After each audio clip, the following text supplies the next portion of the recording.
அன்பான இறை மக்களே, உங்கள் அனைவரையும் நம் ஆண்டவர் இயேசு கிறிஸ்துவின் நாமத்தினால் வாழ்த்துகிறேன். ஒவ்வொரு நாளும் நம்மை பாதுகாத்து பராமரித்து வருகிற இறைவனுக்கு நன்றி அறிதலாக தினமும் மாலையில் குடும்பமாக ஒன்று சேர்ந்து குடும்ப ஜெபம் ஜெபிக்க வேண்டும். அவ்வாறு குடும்பமாக நாம் ஜெபிக்கும் போது ஆண்டவர் நம்மையும் நம்முடைய குடும்பத்தையும் இன்னும் அதிகமாக ஆசீர்வதிக்கிறார். இதுவரை நீங்கள் குடும்பமாக ஒன்று கூடி ஜெபிக்கவில்லை என்றால் இன்று முதல் குடும்ப ஜெபம் ஜெபித்து இறையாசீர் பெறுங்கள். தந்தை, மகன், தூய ஆவியாரின் பெயராலே ஆமீன். திருச்சிலுவை அடையாளத்தினாலே எங்கள் தீயவர்களிடமிருந்து எங்களை மீட்டருளும். எங்கள் இறைவா, தந்தை, மகன், தூய ஆவியாரின் பெயராலே ஆமீன். இறைவா, எனக்கு உதவியாக வாரும். ஆண்டவரே, எனக்கு உதவி செய்ய விரைந்தருளும். தந்தைக்கும் மகனுக்கும் தூய ஆவிக்கும் மாட்சிமை உண்டாவதாக. தொடக்கத்தில் இருந்தது போல் இப்பொழுதும் எப்பொழுதும் என்றென்றும் இருப்பதாக ஆமேன். திருப்பாடல்கள் 103. நெஞ்சே, நீ ஆண்டவரை வாழ்த்துவாயாக. என் அகத்துள்ளதெல்லாம் அவரது திருப்பெயரை வாழ்த்துவதாக. என் ஆன்மாவே ஆண்டவரை வாழ்த்துவாயாக. என் ஆன்மாவே ஆண்டவரை வாழ்த்துவாயாக. அவர் செய்த நன்மைகளையெல்லாம் மறவாதே. என் ஆன்மாவே ஆண்டவரை வாழ்த்துவாயாக. அவர் உன் பாவங்களையெல்லாம் மன்னிக்கிறார், உன் நோய்களையெல்லாம் குணமாக்குகிறார், உன் உயிரை அழிவினின்று மீட்கிறார், அருளாலும் இரக்கத்தாலும் உன்னை சூழ்கிறார். என் ஆன்மாவே ஆண்டவரை வாழ்த்துவாயாக. நன்மைகளால் உன் வாழ்வை நிறைவுபடுத்துகிறார், கழுகுகளின் இளமையைப் போல் உன் இளமையை புதுப்பிக்கிறார். என் ஆன்மாவே ஆண்டவரை வாழ்த்துவாயாக. நீதியின் செயல்களை புரிகிறார் ஆண்டவர், துன்புற்றோர் யாவருக்கும் நீதி வழங்குகிறார். மொய்சனுக்கு தம் வழிகளை வெளிப்படுத்தினார், இஸ்ரவேல் மக்களுக்கு தம் செயல்களை விளங்க செய்தார். என் ஆன்மாவே ஆண்டவரை வாழ்த்துவாயாக. ஆண்டவர் இரக்கமும் கருணையும் உள்ளவர், சினம் கொள்ள தாமதிப்பவர், ஏராளமான காருண்யம் கொண்டவர், ஓயாமல் கடிந்து கொள்பவர் அல்ல, முடிவின்றி கோபம் காட்டுபவர் அல்ல. என் ஆன்மாவே ஆண்டவரை வாழ்த்துவாயாக. நம்முடைய பாவங்களுக்கு ஏற்றபடி நம்மை தண்டிப்பதில்லை, நம் குற்றங்களுக்கு தக்கபடி நமக்கு ஆக்கினை இடுவதில்லை. என் ஆன்மாவே ஆண்டவரை வாழ்த்துவாயாக. ஏனெனில் வானுலகம் பூ உலகத்திற்கு எவ்வளவு உயர்ந்துள்ளதோ அவ்வளவுக்கு அவர் தமக்கு அஞ்சு நடப்பவர்களுக்கு தயவு காண்பிக்கிறார். மேல் திசைக்கும் கீழ்த்திசைக்கும் எவ்வளவு தூரமோ அவ்வளவு தூரத்திற்கு நம் பாவங்களை நம்மிடமிருந்து அகற்றியுள்ளார். என் ஆன்மாவே ஆண்டவரை வாழ்த்துவாயாக. தந்தை தன் மக்களுக்கு இறங்குவது போல் ஆண்டவர் தமக்கு அஞ்சுகிறவர்கள் மேல் இரக்கம் காண்பிக்கிறார். ஏனெனில் அவர் நம்முடைய நிலைமையை நன்றாய் அறிந்திருக்கிறார். நாம் தூசிக்கு சமம் என்று அவருக்கு தெரியாமல் இல்லை. என் ஆன்மாவே ஆண்டவரை வாழ்த்துவாயாக. மனிதனின் வாழ்நாள் புல்லை போன்றவை, வயல்வெளிகளின் பூக்களைப் போல் காற்றடித்ததும் அது வதங்கி விடுகிறது, இருக்கிற இடம் தெரியாமல் போய்விடுகிறது. என் ஆன்மாவே ஆண்டவரை வாழ்த்துவாயாக. ஆண்டவருடைய தயவோவெனில் அவருக்கு அஞ்சி நடப்போர் மீது என்றென்றும் நிலை நிற்கும். அவருடைய நீதியோ அவருடைய உடன்படிக்கையை கடைபிடித்து அவரது கற்பனைகளின்படி நடக்க அவற்றை நினைவு கூறும் தலைமுறைகள் மீது நிலைத்திருக்கும். என் ஆன்மாவே ஆண்டவரை வாழ்த்துவாயாக.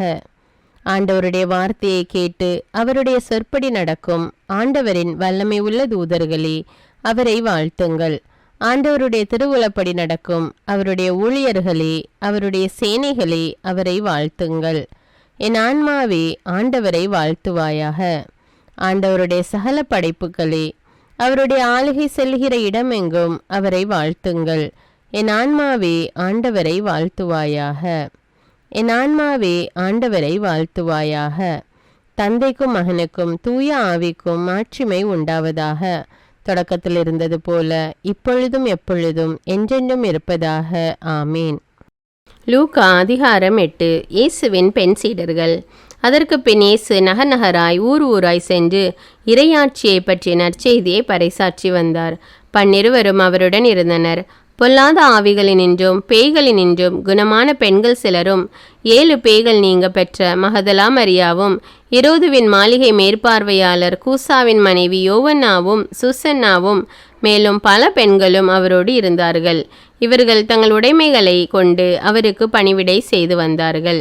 விதைப்பவர் உவமை. பெரும் திரளான மக்கள் எல்லா ஊர்களிலிருந்தும் அவரிடம் கூடி வந்தபோது அவர் உவமை வாயிலாக கூறியது: விதைப்பவர் ஒருவர் விதைக்க சென்றார். அவர் விதைத்தபோது சில விதைகள் வழியோரம் விழுந்து மிதிப்பட்டன. வானத்து பறவைகள் வந்து அவற்றை விழுங்கிவிட்டன.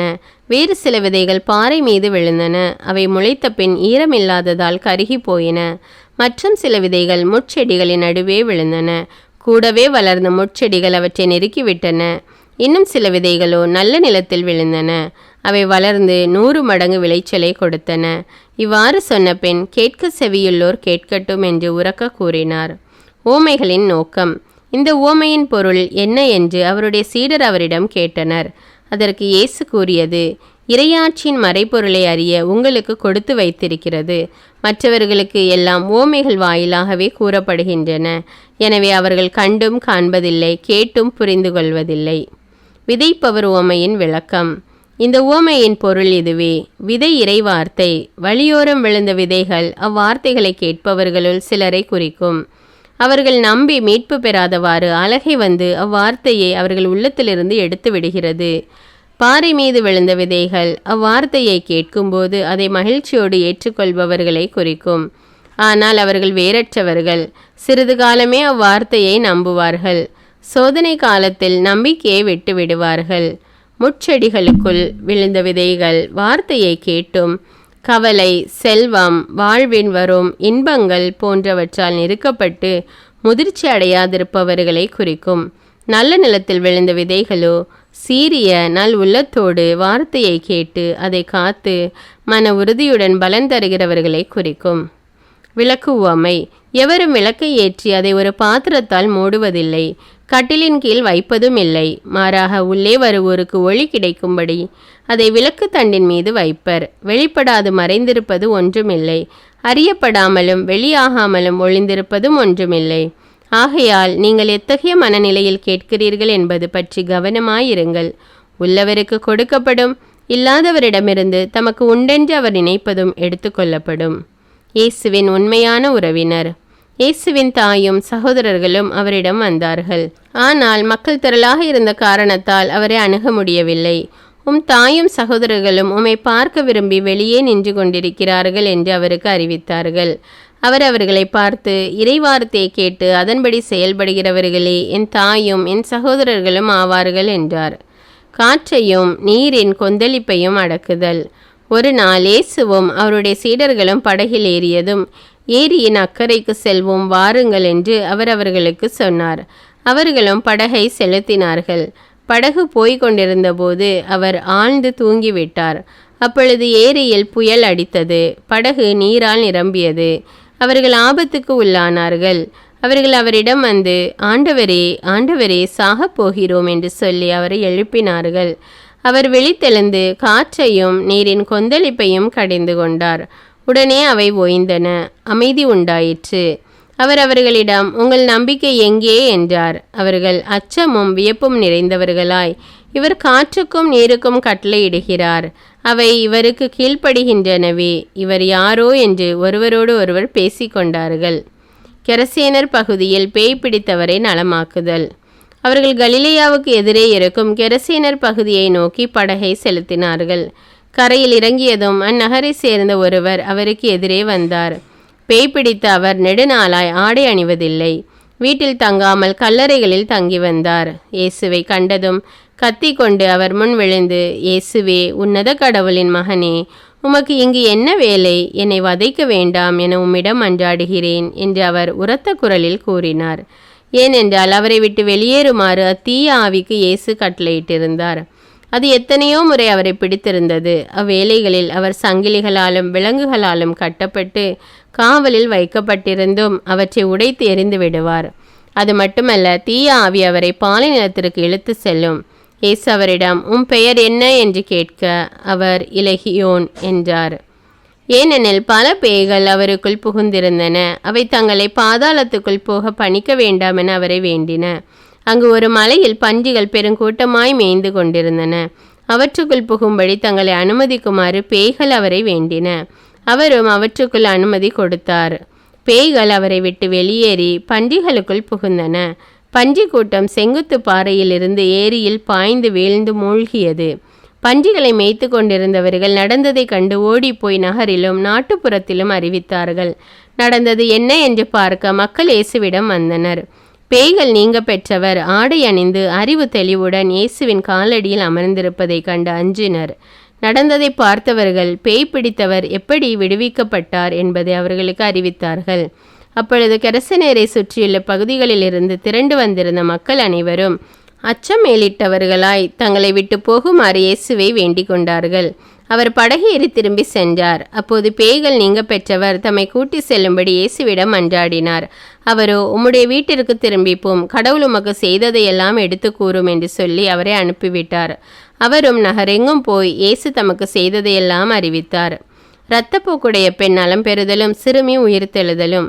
இயேசு திரும்பி வந்தபோது அங்கே திரண்டு அவருக்காக காத்திருந்த மக்கள் அவரை வரவேற்றனர். அப்போது தொழுகை கூட தலைவர் ஒருவர் இயேசுவிடம் வந்தார். அவர் பெயர் யாயீர். அவர் இயேசுவின் காலில் விழுந்து தம்முடைய வீட்டிற்கு வருமாறு வேண்டினார். ஏனெனில் 12 வயதுடைய அவருடைய ஒரே மகள் சாகும் தருவாயில் இருந்தாள். இயேசு அங்கு செல்லும் வழியில் மக்கள் கூட்டம் அவரை நெருக்கி கொண்டிருந்தது. 12 ஆண்டுகளாய் இரத்தப்போக்கினால் வருந்திய பெண் ஒருவர் அங்கு இருந்தார். அவர் தம் சொத்து முழுவதையும் மருத்துவரிடம் செலவழித்தும் எவராலும் அவரை குணமாக்க இயலவில்லை. அப்பெண் இயேசுவுக்கு பின்னால் வந்து அவரது மேலுடையின் ஓரத்தை தொட்டார். உடனே அவரது இரத்தப்போக்கு நின்று போயிற்று. என்னை தொட்டவர் யார் என்று இயேசு கேட்டார். அனைவரும் மறுத்தனர். பேதுரு, ஆண்டவரே, மக்கள் கூட்டம் சூழ்ந்து நெருக்கி கொண்டிருக்கிறதே என்றார். அதற்கு இயேசு, யாரோ ஒருவர் என்னை தொட்டார், என்னிடமிருந்து வல்லமை வெளியேறியதை உணர்ந்தேன் என்றார். அப்பெண் தாம் இனியும் மறைந்திருக்க முடியாதென்று கண்டு நடுங்கிக் கொண்டே வந்து அவர் முன் விழுந்து தாம் அவரை தொட்ட காரணத்தையும் உடனே தமது பிணி நீங்கியதையும் பற்றி மக்கள் அனைவர் முன்னிலையிலும் அறிவித்தார். இயேசு அவரிடம், மகளே, உனது நம்பிக்கை உன்னை நலமாக்கியது, அமைதியுடன் போ என்றார். அவர் தொடர்ந்து பேசி கொண்டிருந்த போது தொழுகை கூட தலைவருடைய வீட்டிலிருந்து ஒருவர் வந்து, உம்முடைய மகள் இறந்துவிட்டால் இனி போதகரை தொந்தரவு செய்ய வேண்டாம் என்றார். இதை கேட்ட இயேசு சிறுமியின் தந்தையை பார்த்து, அஞ்சாதீர், நம்பிக்கையோடு மட்டும் இரும், அவள் பிழைப்பாள் என்றார். வீட்டுக்குள் வந்ததும் பேதுரு, யோவான், யாக்கோபு, சிறுமியின் தாய், தந்தை ஆகியோரை தவிர எவரையும் அவர் தம்மோடு உள்ளே வர அனுமதிக்கவில்லை. அவளுக்காக அனைவரும் மாரடித்து புலம்பி அழுது கொண்டிருந்தார்கள். இயேசுவோ, அழாதீர்கள், இவள் இறக்கவில்லை, உறங்குகிறாள் என்றார். அவள் இறந்துவிட்டாள் என்று அறிந்திருந்ததால் அவரை பார்த்து அவர்கள் நகைத்தார்கள். அவர் அவளது கையை பிடித்து, சிறுமியே எழுந்திடு என்று கூப்பிட்டார். உயிர் மூச்சு திரும்பி வரவே உடனே அவள் எழுந்தாள். இயேசு அவளுக்கு உணவு கொடுக்க பணித்தார். அவளுடைய பெற்றோர் மலைத்து போயினர். நடந்ததை எவருக்கும் சொல்ல வேண்டாம் என்று அவர்களுக்கு அவர் கட்டளையிட்டார். இறைவார்த்தைக்கு ஏற்ப இன்று நாம் வாழ்ந்திருக்கிறோமா என்று சிந்தித்து நம்முடைய பாவங்களுக்காக மனம் வருந்தி மன்னிப்பு கேட்போம். எல்லாம் வல்ல இறைவனிடமும் எப்போதும் கன்னியான பரிசுத்த மரியாவிடமும் அதிதூதரான தூய மிக்கேலிடமும் திருமுழுக்கு யோவானிடமும் திருத்தூதரான தூய பேதுரு பவுலிடமும் தூயவர் எல்லாரிடமும் நான் பாவி என்று ஏற்றுக்கொள்கின்றேன். ஏனெனில் என் சிந்தனையாலும் சொல்லாலும் செயலாலும் பாவங்கள் பல செய்தேன். என் பாவமே, என் பாவமே, என் பெரும்பாவமே. ஆகையால் எப்பொழுதும் கன்னியான தூய மரியாவையும் அதிதூதர் தூய மிக்கேலையும் திருமுழுக்கு யோவானையும் தூயவர் எல்லோரையும் எனக்காக வேண்டிக் கொள்ள மன்றாடுகிறேன். எல்லாம் வல்ல இறைவன் நம்மீது இரக்கம் வைத்து நம்முடைய பாவங்களை மன்னித்து நம்மை நிலையான வாழ்வுக்கு அழைத்து செல்வாராக. ஆமேன். எல்லாம் வல்ல இரக்கமுள்ள ஆண்டவர் நமக்கு பாவ மன்னிப்பும் பொறுத்தலும் விமோச்சனமும் அளிப்பாராக. ஆமேன். குடும்ப மன்றாட்டு. ஆண்டவர் உலக பெரும் குடும்பமான மானிடத்தின் மீதும் அவருடைய அன்பு குடும்பமாகிய திருச்சபை மீதும் குறிப்பாக அவருடைய பெயரால் இங்கு கூடியிருக்கும் நம் குடும்பத்தின் மீதும் தம் அருட்கொடைகளை பொழிந்தருளுமாறு மன்றாடுவோம். இக்குடும்பத்தில் உறுப்பினர் எல்லோரும் ஒருவருக்கொருவர் அன்பிலும் தேவ அருளிலும் நிலைத்திருக்க வேண்டுமென்று உம்மை மன்றாடுகிறோம். ஆண்டவரே, எங்கள் மன்றாட்டை கேட்டருளும். பகையாலும் விரோதத்தாலும் பிரிந்து வாழும் குடும்பங்களை எல்லாம் உமது திருக்குடும்பத்தின் ஒற்றுமைக்கும் அன்பு வாழ்வுக்கும் அழைத்து கூட்டி சேர்க்க வேண்டும் என்று உம்மை மன்றாடுகிறோம். ஆண்டவரே, எங்கள் மன்றாட்டை கேட்டருளும். இக்குடும்பத்தின் மக்கள் எல்லாம் உமக்கும் மனிதருக்கும் உகந்தவர்களாகி ஞானத்திலும் வயதிலும் அருளிலும் வளர்ந்தோங்க வேண்டுமென்று உம்மை மன்றாடுகிறோம். ஆண்டவரே, எங்கள் மன்றாட்டை கேட்டருளும். இக்குடும்பத்தின் வியாதி துன்ப வருத்தங்களில் நீரே துணையாக நின்று உமது வலக்கரத்தால் பசாசின் சக்திகளை விரட்டியோட்டி தயபுரியுமாறு உம்மை மன்றாடுகிறோம். ஆண்டவரே, எங்கள் மன்றாட்டை கேட்டருளும். தரித்திரம், வியாதி, சாவு, கவலை இவற்றால் துன்புறும் குடும்பங்கள் எல்லாம் உமது அளவற்ற அன்பிலும் பராமரிப்பிலும் நம்பிக்கை கொள்ளுமாறு உதவி புரிய உம்மை மன்றாடுகிறோம். ஆண்டவரே, எங்கள் மன்றாட்டை கேட்டருளும். இங்கு இப்பொழுது பிரசன்னமாயிராத இக்குடும்பத்தை சார்ந்த உறுப்பினர் எல்லோரையும் சகல ஆன்ம சரீர ஆபத்துகளிலிருந்து காப்பாற்றி உமது அன்பிலும் அருளிலும் வைத்து காத்தருளுமாறு உம்மை மன்றாடுகிறோம். ஆண்டவரே, எங்கள் மன்றாட்டை கேட்டருளும். இக்குடும்பத்தில் மரித்தவர்கள் விசுவாசத்தின் முத்திரையோடு எங்களுக்கு முன் சென்று சமாதானத்தில் நித்திரை செய்கின்ற எல்லா மரித்த விசுவாசிகளுக்கும் நித்திய இளைப்பாற்றி தந்தருள வேண்டும் என்று உம்மை மன்றாடுகிறோம். ஆண்டவரே, எங்கள் மன்றாட்டை கேட்டருளும். இப்பொழுது நம் ஒவ்வொருவருடைய சொந்த கருத்துக்களுக்காக மௌனமாக சிறிது நேரம் ஜெபிப்போம்.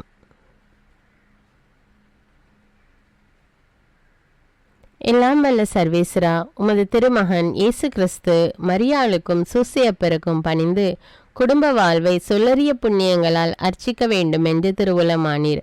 அவருடைய பெயரால் இங்கு கூடியிருக்கும் இக்குடும்பத்தை கண்ணோக்கி பாரும். அத்திரு குடும்பத்தின் முன்மாதிரிகையை இக்குடும்பமும் கண்டு பாவித்து இறுதியில் திரு ஏக சர்வேஸ்வரனாய் வாழும் உமது நித்திய குடும்பத்திற்கு வந்து சேர அருள் புரியும். உம்மோடும் பரிசுத்த ஆவின் ஐக்கியத்தில் சர்வேஸ்வரனாய் என்றென்னும் வாழ்ந்து ஆட்சி செய்கின்ற எங்கள் ஆண்டவரும் உம்முடைய சுதனமாகிய அதே இயேசு கிறிஸ்துவின் வழியாக உம்மை மன்றாடுகிறோம். ஆமென். அவர் இறந்து உயிர் தெழுந்து இன்றும் வாழ்கிறார் என்பதே நற்செய்தி. ஆண்டவர் நம்மோடு வாழ்ந்து கொண்டிருக்கும் போது நாம் ஏன் கவலைப்பட வேண்டும்? நம்முடைய மன்றாட்டுக்கள் விண்ணப்பங்கள் அனைத்தையும் நன்றியோடு நம் ஆண்டவருடைய சமூகத்தில் இப்பொழுது எடுத்து வைப்போமா?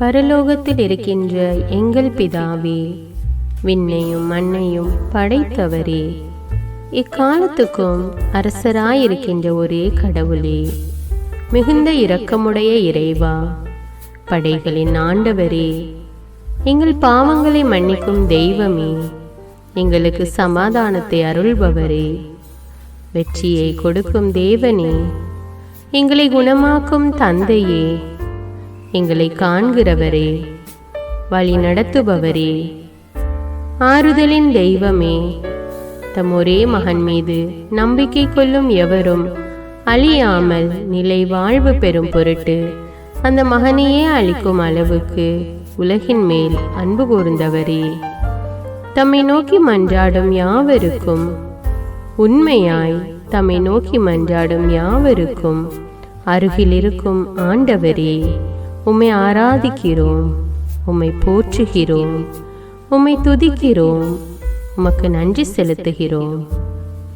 ஆண்டவராகிய இயேசுவே, எங்கள் மெசியாவே, எங்கள் நல்லாயனே, உலகின் ஒளியானவரே, எங்கள் மீட்பரே, வாழ்வும் வழியும் உண்மையுமானவரே, பரலோகத்திலிருந்து இறங்கி வந்த இயேசுவே, பாவியை தேடி வந்த இயேசுவே, நோயுற்றோரை குணப்படுத்தும் இயேசுவே, உலகின் பாவங்களை போக்கும் செம்மறியே, உம்மை அன்பு செய்கிறோம், ஆராதிக்கிறோம். எங்கள் மீட்பரே, எங்களுடைய பாவங்களுக்காக நீர் சிலுவையில் மரித்து மரணத்தினின்று உயிர் தெழுந்து இப்பொழுது பிதாவின் வலப்பக்கத்தில் எங்களுக்காக பரிந்து பேசி கொண்டு இருக்கிறீர். உம்மை எங்கள் மீட்பராக ஏற்றுக்கொண்டு உமது பாதத்தில் விழுந்து உமக்கு எங்களை ஒப்பு கொடுக்கிறோம். உமது திரு இரத்தத்தால் கழுவி எங்களை நீதிமான்களாய் மாற்றும் ஆண்டவரே, நாங்கள் செய்த எல்லா பாவங்களையும், குறிப்பாக எங்களுக்கு சாபத்தை கொண்டு வந்த பாவங்களுக்காகவும் மனம் வருந்துகிறோம். எங்களை மன்னியும் தெய்வமே, எங்கள் முன்னோர்களின் பாவங்களினால் ஏற்பட்ட சாபங்களையும் நீர் சிலுவையில் சுமந்து தீர்த்தீர் என்று விசுவசிக்கிறோம். பாவங்களையும் சாபங்களையும் நீக்கி எங்களுக்கு விடுதலையை தாரும். எங்கள் மீட்பரே, உமக்குள் நாங்கள் மன்னிப்பை பெற்றது போலவே எங்களுக்கு தீமை செய்தவர்கள், எங்களை தவறான பாதையில் நடத்தியவர்கள் அனைவரையும் உமது சித்தத்தின்படியே மன்னிக்கிறோம். எங்களை ஆசீர்வதியும். தூய ஆவியானவரே, மாட்சிமிக்க ஆவியானவரே, வாழ்வு தரும் ஆவியானவரே, வல்லமையின் ஆவியானவரே, எங்கள் தேற்றரவாளரே, திடம் தருபவரே, மகிழ்ச்சியின் ஆவியானவரே, விண்ணப்பிக்கும் ஆவியானவரே, நோய் நீக்கும் ஆவியானவரே, பாவத்தை உணர்த்தும் ஆவியானவரே, புது இதயம் அருள்பவரே, புது வாழ்வு அருள்பவரே, இறுதி நாளில் மாந்தர் யாவர் மேலும் ஊற்றப்படும் ஆவியானவரே, சத்தியத்திற்குள் எங்களை வழிநடத்துபவரே, எங்களை உயிர்ப்பிக்கும் ஆவியானவரே, கொடைகளை அருள்பவரே, பாவத்தையும் சாபத்தையும் நீக்குபவரே, உம்மை ஆராதிக்கிறோம், அன்பு கூறுகிறோம், நன்றி செலுத்துகிறோம். எங்களை ஆசீர்வதியும். மூவரு தெய்வமே, எங்களுடைய ஆவி ஆன்மா உடலை உமக்கு ஒப்பு கொடுக்கிறோம். எங்கள் ஆண்டவராம் இயேசுவின் வருகையில் நாங்கள் குற்றமற்றவர்களாய் காணப்பட, நீதிமான்களாய் நிற்க உம்முடைய அருளை வேண்டுகிறோம். தூய்மையின்றி எவரும் கடவுளை காண முடியாது என்ற உண்மையை நாங்கள் அறிந்திருப்பதால் தூய்மை எங்கள் சிந்தனைகளை ஆட்கொள்ள வேண்டுமாய் உம்மிடம் தாழ்ந்து பணிந்து மன்றாடுகிறோம். நீங்கள் இயேசுவை ஏற்றுக்கொண்டபடியே அவருக்குள் வேறு கொண்டவர்களாகவும் அவர் மேல் கட்டப்பட்டவர்களாகவும் அவருக்குள் நடந்து கொள்ளுங்கள் என்ற மறை உண்மை எங்கள் வாழ்வின் அனுபவமாக உம்மிடம் ஜெபிக்கிறோம். நாங்கள் இயேசுவாக வளர்வதற்கு எங்கள் இதயத்தில் விருப்பத்தை உருவாக்குமாறு மன்றாடுகிறோம். உங்கள் பகைவர்களிடம் அன்பு கூறுங்கள், உங்களை சபிக்கிறவர்களை ஆசீர்வதியுங்கள், உங்களை பகைக்கிறவர்களுக்கு நன்மை செய்யுங்கள், உங்களை துன்புறுத்துவோருக்காக இறைவனிடம் வேண்டுங்கள் என்ற உமது திரு வசனங்களின்படி நாங்கள் வாழ்வதே உமது திருவுலமாகையால் உமக்கு கீழ்ப்படிந்து வாழும் அருளை எங்களுக்கு தாரும் சுவாமி. தீமையை நன்மையால் வெல்லுங்கள் என்ற இறை வார்த்தையின்படியே தீமைக்கு பதில் நன்மை செய்யும் திவ்ய சுபாவத்தை எங்களுக்கு தாரும். என் பொருட்டு மக்கள் உங்களை இகழ்ந்து துன்புறுத்தி உங்களை பற்றி இல்லாதவை பொல்லாதவை எல்லாம் சொல்லும்போது நீங்கள் பேறு பெற்றவர்களே, மகிழ்ந்து பேறு வகை கொள்ளுங்கள். ஏனெனில் விண்ணுலகில் உங்களுக்கு கிடைக்கும் கைமாறு மிகுதியாகும் என்ற உமது போதனையின்படியே எங்களுடைய இறை வாழ்வில் மற்றவர்கள் எங்களை புறக்கணிக்கும் போதும் நிந்தைக்குள்ளாக்கும் போதும் தீயதை பேசும் போதும் நாங்கள் அமைதி காத்து உமது பாடுகளை தியானித்து மிக சிறிய பாடுகளும் எங்களை இயேசுவை போல மாற இயேசுவுக்கு சாட்சி பகர உதவும் என்று உணர்ந்து அதுபோன்ற சூழ்நிலைகளில் உமக்கு நன்றி கூறுவதே உயர்வானது என்று நாங்கள் உணர செய்தருளும். இயேசுவே, கடவுள் வடிவில் விளங்கிய நீர் உம்மையே வெறுமையாக்கி அடிமையின் வடிவை ஏற்று மனிதருக்கு ஒப்பானீர். மனித உருவில் தோன்றி சாவை ஏற்கும் அளவுக்கு, அதுவும் சிலுவை சாவையே ஏற்கும் அளவுக்கு கீழ்ப்படிந்து உம்மையே தாழ்த்தி கொண்டீர். உன்னதங்களில் வாழும் நீர் எங்களுடைய மீட்புக்காக உம்மையே தாழ்த்தி பூ உலகத்திற்கு வந்ததை நாங்கள் உணர செய்தருளும்.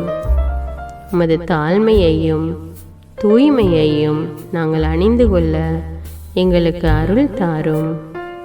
மற்றவர்கள் உயர்விலும் மேன்மையிலும் நாங்கள் மகிழ்வடையும் மனதை எங்களுக்கு தாரும். பிதாவின் திருவுலத்தை நிறைவேற்றுவதே என் உணவு என்றுரைத்த இயேசுவே, பெருமையையும் சுயநீதியையும் எங்களிடமிருந்து நீக்கி தேவ நீதியை எங்களுக்குள் வைத்தருளும். மற்றவர்கள் எங்களுக்கு என்ன செய்ய வேண்டும் என்று நாங்கள் விரும்புகிறோமோ அதையே அவர்களுக்கு செய்ய வேண்டும் என்ற உமது போதனைக்கேற்ப மற்றவர்களுக்கு நன்மை செய்யவும் உதவவும் கொடுக்கவும் எங்களுக்கு உதவியருளும். எங்கள் ஆண்டவரே, நாங்கள் மீட்பின் அனுபவத்தோடு என்றும் வாழ, பாவ மன்னிப்பின் நிச்சயத்தை தொடர்ந்து அனுபவிக்க, பகைவர்களையும் அன்பு செய்ய, வேதனையுறும் உள்ளங்களுக்கு மகிழ்ச்சியை அளிக்க, எதிர்பார்த்த ஒன்று நடவாத போதும் அமைதியுடன் வாழ, காரியங்கள் போதுமான அளவு நடைபெறாத போதும் பொறுமையுடன் வாழ வேண்டுமென்றே நிந்தைக்குள்ளாக்குபவர்களிடமும் கனிவு காட்ட, புறக்கணிப்பவர்களுக்கும் நன்மை செய்ய, நண்பர்கள் உண்மையற்றவர்களாக மாறும்போதும் நாங்கள் உண்மையுடன் இருக்க, கடுமையான சோதனைகளிலும் தன்னடக்கத்துடன் வாழ, தூய கோலத்துடன் உம்மை வழிபட, விசுவாசத்திலிருந்து மகா விசுவாசமான வாழ்விற்கு கடந்து செல்ல, ஜப வீரர்களாய் வாழ, இயேசுவின் சீடர்களாய் வாழ, இயேசுவுக்கு சாட்சி பகர மன்றாடுகிறோம். எங்கள் விண்ணப்பங்களை ஏற்று ஆசீர்வதியும். எதை பற்றியும் கவலைப்பட வேண்டாம். ஆனால் நன்றியோடு கூடிய இறைவேண்டல், மன்றாட்டு ஆகிய அனைத்தின் வழியாகவும் கடவுளிடம் உங்கள் விண்ணப்பங்களை தெரிவியுங்கள். அப்பொழுது அறிவெல்லாம் கடந்த இறை அமைதி கிறிஸ்து இயேசுவோடு இணைந்துள்ள உங்கள் உள்ளத்தையும் மனத்தையும் பாதுகாக்கும் என்ற உமது கட்டளையின்படியே எங்கள் விண்ணப்பங்களை உமது பாதத்தில் சமர்ப்பிக்கிறோம். குறிப்பாக இப்பொழுது உங்களுடைய விண்ணப்பங்கள் என்னவென்று மௌனமாக கூறுங்கள். சர்வ வல்லவரே, விண்ணப்பத்தை கேட்பவரே, இரக்கங்களின் கடவுளே, ஆசீர்வதிக்கிறவரே, அற்புதங்களையும் அதிசயங்களையும் செய்பவரே, உமது திருவுளத்தின்படியே எங்களை ஆசீர்வதியும். உம்மை நாங்கள் காண்பதற்கு எங்கள் கண்களை தூய்மையாக்கும். உமது குரலை நாங்கள் கேட்பதற்கு எங்கள் செவிகளை திறந்தருளும். எங்களுக்கு ஆறுதலையும் தேறுதலையும் சமாதானத்தையும் தந்து ஆசீர்வதியும். உமக்கு நன்றி செலுத்துகிறோம். கோடான கோடி நன்றி செலுத்துகிறோம். துதி, கன, மகிமை, மாட்சிமை யாவற்றையும் உமக்கே செலுத்துகிறோம். எங்கள் ஆண்டவராம் இயேசுவின் இனிய நாமத்தில் ஜெபிக்கிறோம் எங்கள் நல்ல பிதாவே, ஆமீன். இந்த வீடியோ உங்களுக்கு பயனுள்ளதாக இருந்தா என்பதை எனக்கு கமெண்ட்ஸில் தெரியப்படுத்துங்கள். மேலும் இந்த வீடியோவை பிறரோடு ஷேர் செய்து கொள்ளுங்கள். நன்றி.